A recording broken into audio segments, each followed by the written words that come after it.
आज हम लोग पढ़ेंगे एक नई पीरियोडिक प्रॉपर्टी जिसका नाम है इलेक्ट्रॉन गेन इंथैल्पी। क्या नाम है?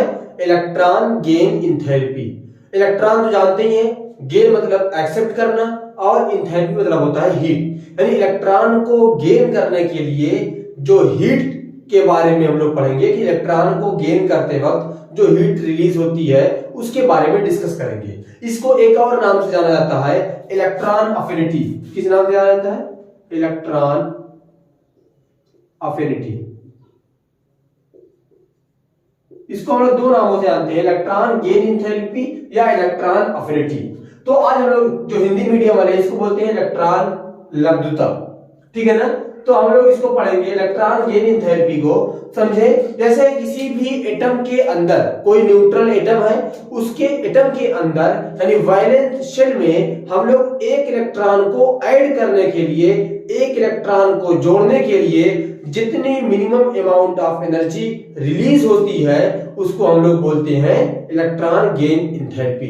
यानी कोई एटम है जो न्यूट्रल है, उसको हम लोग गैस फेज में लेके जाएंगे, उसके बाद उसके वैलेंस शेल में इलेक्ट्रॉन को ऐड करेंगे। तो जब इलेक्ट्रॉन ऐड होगा तो इलेक्ट्रॉन इलेक्ट्रॉन के बीच में रिपल्शन होगा, तो एनर्जी रिलीज होती है। जो एनर्जी रिलीज होती है उसी को हम लोग बोलते हैं इलेक्ट्रॉन गेन इंथैल्पी। तो डेफिनेशन देखें, the energy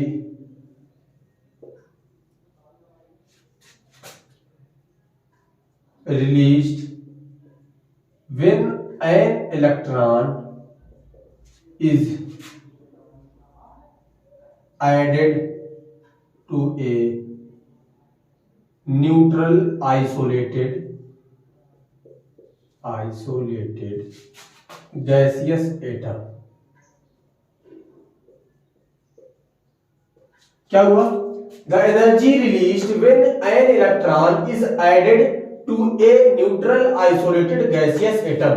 किसी एक गैसियस न्यूट्रल आइसोलेटेड एटम में हमको इलेक्ट्रॉन ऐड करने के लिए जितनी एनर्जी की रिक्वायरमेंट होती है उसको हम लोग बोलते हैं इलेक्ट्रॉन गेन इंथैल्पी।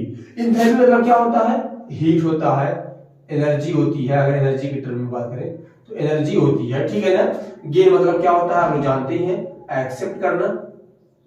ठीक है? तो हम लोग इलेक्ट्रॉन की एक्सेप्ट की पिछले लेक्चर में पढ़ा था आयनाइजेशन इंथैल्पी, इलेक्ट्रॉन को निकालने के लिए आयन के फॉर्म में चेंज करने के लिए। अगर मैं एक रिएक्शन से रिप्रेजेंट करूं इसको, देखें मान लीजिए कोई एटम ए है, अब उसमें क्या कर रहे हैं? एक इलेक्ट्रॉन को ऐड कर रहे हैं। इलेक्ट्रॉन को ऐड करेंगे तो आएगा इसके ऊपर negative charge plus energy release होगी। क्या होगी? इसी एनर्जी को हम लोग बोलते हैं डेल्टा EgH, या इसी को रिप्रेजेंट करते हैं हम लोग क्या बोलते हैं? इलेक्ट्रॉन अफिनिटी या इलेक्ट्रॉन गेन इंथैल्पी। इसको हम लोग EA से रिप्रेजेंट भी करते हैं। किससे रिप्रेजेंट करते हैं? EA से रिप्रेजेंट करते हैं। इतनी बात तो क्लियर हो गई। अब हमको पढ़ना है इसको S और P ब्लॉक के रिस्पेक्ट में, इसका पीरियोडिक ऑर्डर पढ़ना है, पीरियोडिक ट्रेंड पढ़ना है। तो हम लोग देखते हैं इसमें कौन कौन से फैक्टर पहले अफेक्ट करते हैं उसके बारे में जान ले, देन हम लोग लास्ट में समझेंगे उसका ट्रेंड क्या है। तो अफेक्टिंग फैक्टर में देखें,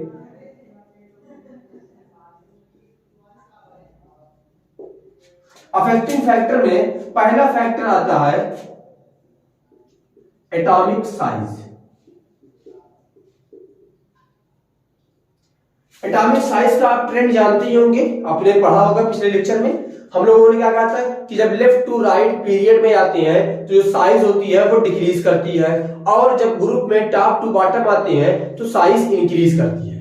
अब यहां पे इसका क्या फैक्टर है? देखिए, जब साइज डिक्रीज करती है यानी न्यूक्लियस और वैलेंस शेल के बीच में जो डिस्टेंस होती है वो कम होती है, और जब डिस्टेंस कम होगी तो न्यूक्लियस का वैलेंस इलेक्ट्रॉन पर अट्रैक्शन ज्यादा होता है ना।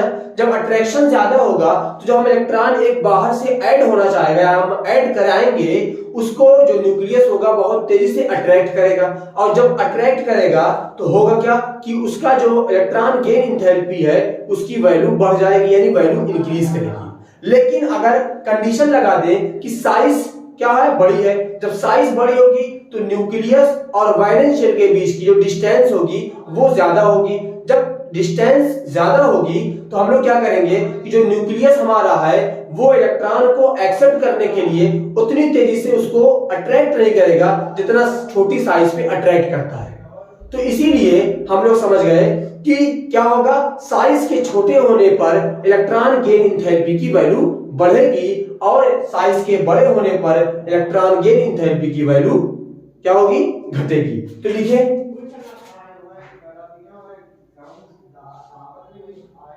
when size increase, then force of attraction between nucleus and valence shell decrease, so electron gain enthalpy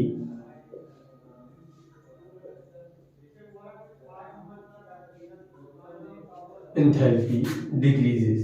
क्या होगा, when size increases then force of attraction between nucleus and valence shell decreases, so electron gain enthalpy decreases। इसको आप लोग देखेंगे book में लिखा होगा negative value. Negative का मतलब समझ लीजिएगा कि वैल्यू घट रही है और पॉजिटिव का मतलब कि वैल्यू इंक्रीज कर रही है। तो इसका आर्डर क्या होगा, ऐसे कुछ लिखिए, इसको सिंबॉलिक वे में कर दें तो size inversely proportional two electron affinity, electron gain enthalpy, electron affinity. Electron affinity बढ़ेगी तो साइज क्या होगा, घटेगी। ठीक है ना। दूसरा फैक्टर देखते हैं न्यूक्लियर चार्ज या इफेक्टिव न्यूक्लियर चार्ज भी इसको बोलते हैं, न्यूक्लियर चार्ज। चलिए देखते हैं क्या है न्यूक्लियर चार्ज। क्या होता है, न्यूक्लियस की फोर्स होती है या न्यूक्लियस की पावर होती है। न्यूक्लियस की पावर जितनी ज्यादा होगी, वायलेंस शेल के या वायलेंस शेल पे जो इलेक्ट्रॉन होगा उस पे अट्रैक्शन ज्यादा होगा। यानी कहने का मतलब क्या है कि न्यूक्लियस की पावर बढ़ेगी तो वायलेंस शेल ज्यादा अट्रैक्शन फील करेगा। जब ज्यादा अट्रैक्शन फील करेगा यानी जो इलेक्ट्रॉन वायलेंस शेल में आना चाहे, क्योंकि कोई भी इलेक्ट्रॉन होगा वो किसमें आएगा, पहले वायलेंस शेल में ही आएगा। हम किसी को इलेक्ट्रॉन को जोड़ेंगे नहीं सीधे न्यूक्लियस के पास वाले शेल में जोड़ देंगे, नहीं, उसको बाहरी शेल में ही जोड़ते हैं। अब न्यूक्लियस के बाहरी शेल में आएगा तो हम लोग क्या करेंगे, उस इलेक्ट्रॉन पे जब न्यूक्लियस की पावर ज्यादा होगी तो उसको अपनी तरफ बहुत तेजी से अट्रैक्ट करेगा। जब तेजी से अट्रैक्ट करेगा तो क्या होगा, उसकी जो इलेक्ट्रॉन अफिनिटी की वैल्यू है, इलेक्ट्रॉन गेन एंथैल्पी की वैल्यू है, वो क्या करेगी, इंक्रीज कर जाएगी। देखिए when Z effective increases then force of attraction between nucleus and valence shell increase। क्या होगा, when Z effective increases then force of attraction between nucleus and valence shell क्या होगा, इंक्रीज करेगा। जब अट्रैक्शन न्यूक्लियस और वायलेंस शेल के बीच में increase करेगा तो incoming electron feel more attraction, so electron affinity will be increase. क्या होगा, इलेक्ट्रॉन अफिनिटी इंक्रीज कर जाएगी। इसको सिंबॉलिक वे में कर दें तो क्या होगा, Z effective directly proportional to क्या होगा, EA, इलेक्ट्रॉन अफिनिटी या electron gain enthalpy.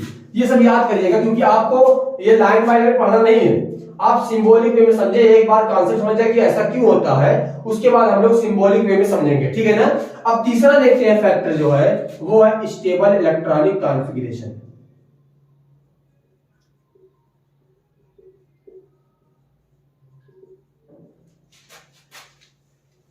Electronic configuration. चलिए स्टेबल इलेक्ट्रॉनिक कॉन्फ़िगरेशन देखते हैं क्या होता है। देखिए स्टेबल इलेक्ट्रॉनिक कॉन्फ़िगरेशन मैंने पिछले लेक्चर में कहा था कि हाफ फील्ड कंडीशन हो, यानी एक आर्बिट जैसे मान लीजिए कि S में एक इलेक्ट्रॉन, P में 3, D में 5 और F में 7 हो, ये हाफ फील्ड कंडीशन हो गई। और फुल फील्ड कंडीशन यानी S में 2 इलेक्ट्रॉन, P में 6, D में 10 और F में 14। अगर ये कंडीशन होगी तो उसमें स्टेबल मानी जाती है। और जब ये स्टेबल है, अगर हम उसमें एक इलेक्ट्रॉन को ऐड करें या एक इलेक्ट्रॉन को निकाल दें तो वो अब अनस्टेबल हो जाएगी। कंडीशन क्या होगी, अगर हाफ फील्ड कंडीशन है तो मैं उसमें एक इलेक्ट्रॉन अगर ऐड कर दूंगा तो मोर देन हाफ फील्ड रहेगी, और जब मोर देन हाफ फील्ड जो होती है वो हाफ फील्ड से लेस स्टेबल होती है। कहने का मतलब क्या है कि अगर हम इलेक्ट्रॉन को ऐड करते हैं स्टेबल इलेक्ट्रॉनिक कॉन्फ़िगरेशन वाली शेल में तो वो जो डी स्टेबल हो जाएगी, और कोई भी मॉलिक्यूल अपने आप को डी स्टेबलाइज नहीं करना चाहता, ठीक है ना। क्या होगा, कोई भी एटम या कोई भी मॉलिक्यूल अपने आप को डी स्टेबलाइज नहीं करेगा। तो मतलब ये निकला कि जो स्टेबल इलेक्ट्रॉनिक कॉन्फ़िगरेशन होती है उसकी जो इलेक्ट्रॉन गेन एंथैल्पी की वैल्यू होती है वो बहुत कम होती है। या बेसिकली अगर मैं और क्लियर करूं तो हम लोगों को जो नोबेल गैस होती है, बेसिकली नोबेल गैस जिसके वजह में ऑक्टेट कंप्लीट होता है, और सेकंड ग्रुप फर्स्ट है सेकंड है यानी अल्कलाइन अर्थ मेटल वाला जो ग्रुप होता है इसकी जो वैल्यू होती है इलेक्ट्रॉन गेन एंथैल्पी की वो जीरो होती है। वो इलेक्ट्रॉन को अट्रैक्ट करना ही नहीं चाहता क्योंकि उसकी ऑक्टेट कंप्लीट होता है, इसका वैलेंस शेल कंप्लीट होता है। इसी वजह से जो स्टेबल इलेक्ट्रॉनिक कॉन्फ़िगरेशन होता है उसकी इलेक्ट्रॉन अफिनिटी की वैल्यू या तो जीरो होती है या तो बहुत कम होती है। तो क्या कहें इसको, when any atom have stable electronic configuration, stable electronic configuration इसमें क्या आएगा, half field and full field. Half field और फुल फील्ड कंडीशन होगी तो होगा क्या, हाफ फील्ड हो या फुल फील्ड हो, then these atom not accept electron, so electron gain enthalpy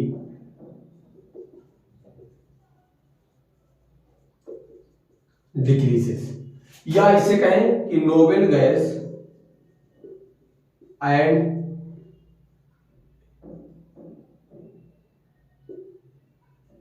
helium में बेरिलियम एंड मैग्नीशियम इसकी क्या होती है, जीरो होती है। क्या होती है, जीरो होती है। तो यहां से ये क्लियर हुआ कि हम लोगों ने देख लिया कि इसमें तीन फैक्टर अफेक्ट करते हैं। बेसिकली हम लोग इसी दो फैक्टर पे ही, पहला वाला फैक्टर साइज और न्यूक्लियर चार्ज के वाले फैक्टर से हम लोग एक्सप्लेन कर देंगे, ठीक है ना। तो हम लोग देखते हैं, आप लोग इसको नोट कर ले। अब हम लोग देखते हैं इसका पीरियोडिक ट्रेंड क्या है। हेडिंग बना है ट्रेंड। कौन सा trend, periodic trend, periodic trend. चलिए देखें, इसमें सबसे पहले आता है पीरियड। पीरियड में क्या होता है, हम लोग पीरियड में लेफ्ट टू राइट जाएंगे, लेफ्ट टू राइट जाएंगे तो हमारा एटॉमिक साइज क्या होगा, वो डिक्रीज करता है और इफेक्टिव न्यूक्लियर चार्ज इंक्रीज करता है। मैंने अभी कहा था कि Z effective directly proportional to EA और size inversely proportional to EA होता है। अब यहां से देखिए क्या हुआ, पीरियड में आने पर Z इफेक्टिव इंक्रीज करेगा तो इलेक्ट्रॉन अफिनिटी की वैल्यू इंक्रीज करेगी। साइज क्या होगा, साइज में साइज की जो वैल्यू होगी, साइज बढ़े घटेगी और इलेक्ट्रॉन अफिनिटी की वैल्यू बढ़ेगी। तो यहां से क्लियर हो गया, on going from top to bottom then electron gain enthalpy increases because Z effective increases and size of atom क्या करेगी, साइज ऑफ एटम डिक्रीजेस। अब देखिए कोई एक पीरियड लेते हैं, lithium, beryllium, boron, carbon, nitrogen, oxygen, fluorine, neon. सबसे पहली चीज ये नोबेल गैस है, इसकी जीरो होगी। मैंने कहा था बेरिलियम की कितनी होगी, जीरो होगी क्योंकि यहाँ पे 2s2 होती है, ठीक है ना। क्या होती है, 2s2 होती है। अब नाइट्रोजन में देखें यहाँ पे होती है P3 कंडीशन। अब देखें इसकी वैल्यू क्या करेगी, थोड़ा सा डिक्रीज होगी, वैल्यू बढ़नी चाहिए, ऐसे ऐसे बढ़नी चाहिए, लेकिन ये जो होती है जीरो होती है, इसकी वैल्यू क्या होती है कि कम होती है, नियर अबाउट 0.2 के आसपास होती है, जबकि इन सब की वैल्यू 0.1 के आसपास नियर 1.40 के आसपास होती है। इसकी कितनी होती है? जीरो होती है। तो ये बेसिकली थोड़ा सा आगे आ जाएगा, ठीक है ना। आप ऐसे चेक कर लीजिएगा कि इसकी जीरो होती है, सेकंड ए की जीरो होती है, बाकी जो हाफ कंडीशन आएगी उसकी इलेक्ट्रॉन अफिनिटी की वैल्यू होती है वो कम होती है। कहने का मतलब क्या, यहाँ पे एक चीज देखें, हाइड्रोजन की मैक्सिमम है, इसकी आती है 3 पॉइंट समथिंग करके आती है, शायद नियर अबाउट 3.45 आती है। हाइड्रोजन क्या होगा, अपने हर पीरियड में hydrogen maximum electron affinity show करेगा। उसके बाद ग्रुप में बात करें, ग्रुप में देखें तो ग्रुप में क्या होगा, हम लोग टॉप टू बॉटम जाएंगे, साइज क्या होती है वहां पे बढ़ती है, और जेड इफेक्टिव का साइज बढ़ेगी तो इलेक्ट्रॉन अफिनिटी की वैल्यू घटेगी। तो लिखें ongoing from top to bottom in group electron affinity decreases because size increases। क्या करेगी? साइज इंक्रीज करेगी। चले अब देखते हैं हम लोग फ्लोरीन क्लोरीन, या ऐसे करें मैं, fluorine chlorine bromine iodine, size क्या कर रही है, इसकी सबसे ज्यादा होनी चाहिए, इसकी सबसे ज्यादा, इसकी सबसे ज्यादा, ऑर्डर रही है। लेकिन बेसिकली होता क्या है, ये यहां पे होता है, ये यहां पे होता है, यानी ऑर्डर कैसा है, सबसे ज्यादा क्लोरीन की, उसके बाद फ्लोरीन की, उसके बाद ब्रोमीन की, देन आयोडीन की, ऐसा कुछ ऑर्डर होता है। ऐसा इसलिए होता है, यहीं पे समझ लें, जो फ्लोरीन होती है उसकी साइज बहुत छोटी होती है, साइज छोटी होगी, मान लीजिए इधर देखें कि ये साइज है किसी, ये ऐसी कुछ साइज है, और एक साइज है ऐसी है, ऐसी। अब इसमें भी 7 इलेक्ट्रॉन है, 3 4 5 6 7 इलेक्ट्रॉन इसमें भी है, और 7 यहां पे भी, 7 इलेक्ट्रॉन यहां पे। अब देखिए सबसे पास इलेक्ट्रॉन किसमें है, इसमें इलेक्ट्रॉन बहुत पास है। जब इलेक्ट्रॉन पास होगा तो इनमें क्या होता है कि रिपेल करते हैं एक दूसरे को, अट्रैक्ट करेंगे, नहीं सेम चार्ज है।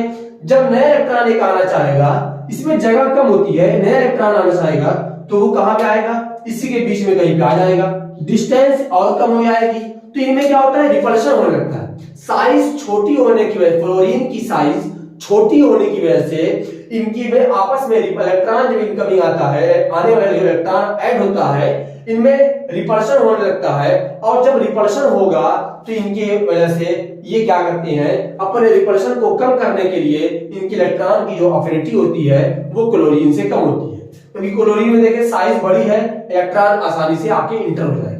यहां से कुछ बातें आपको क्लियर हो गई होंगी कि क्लोरीन और फ्लोरीन में ऐसा क्यों होता है। बाकी और ग्रुप में ऑर्डर वैसा ही है जैसे आपने अभी ट्रेंड में देखा। तो इसको मैं थोड़ा सा अपने सिंबॉलिक वे में करूं, चलिए इधर देखें,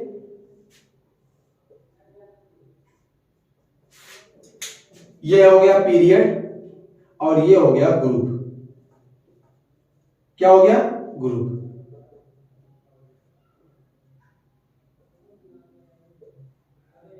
चले पीरियड में क्या होता है, जेड इफेक्टिव इंक्रीज करता है, साइज डिक्रीज करता है, ये दोनों मिला के इलेक्ट्रॉन अफिनिटी की वैल्यू को इंक्रीज कर देते हैं।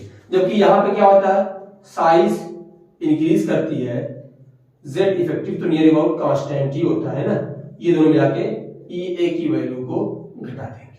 यहां से आप समझ लें। तो हम लोगों ने बेसिकली देख लिया कि इलेक्ट्रॉन गेन एंथैल्पी या इलेक्ट्रॉन अफिनिटी क्या होती है, उसके फैक्टर क्या क्या है और उसका पीरियोडिक ट्रेंड क्या है। तो आई होप आप लोगों को अब हर बात क्लियर होती हुई चली जा रही है ना। तो इसमें देखिए एक बात और हम लोग देखते हैं कि जो नोबेल गैस होता है, बेसिकली पहला स्टार पॉइंट देखें, noble gas electron affinity is zero. क्या होगी? जीरो होगी। एंड सेकेंड ए में भी इसमें कौन सा सबसे ज्यादा होता है? बेरिलियम और मैग्नीशियम। बाकी आगे वाले कुछ ना कुछ वैल्यू, बहुत कम ही वैल्यू लेकिन शो करती है। अब उसके बाद दूसरा point, hydrogen have maximum electron affinity in periodic table. क्या होगा? मैक्सिमम इलेक्ट्रॉन अफिनिटी को शो करेंगे हाइड्रोजन। तो अब लोगों ने ये दोनों पॉइंट आप याद करिएगा, और अगर आपने अभी इस चैनल को सब्सक्राइब नहीं किया होगा तो चैनल को सब्सक्राइब कर ले। आपको यहाँ पे 11th 12th बीएससी की हर वीडियो आपको केमिस्ट्री से रिलेटेड टॉपिक आपको मिलती रहेगी। अगर बीच में कोई आपको नई टॉपिक पढ़नी है तो आप कमेंट सेक्शन में जरूर बता दीजिएगा, उसको हम पढ़ा देंगे किसी भी टाइम, आपको वीडियो अपलोड हो जाएगी। तो हम लोग मिलते हैं फिर एक नई टॉपिक के साथ। Thank you for watching.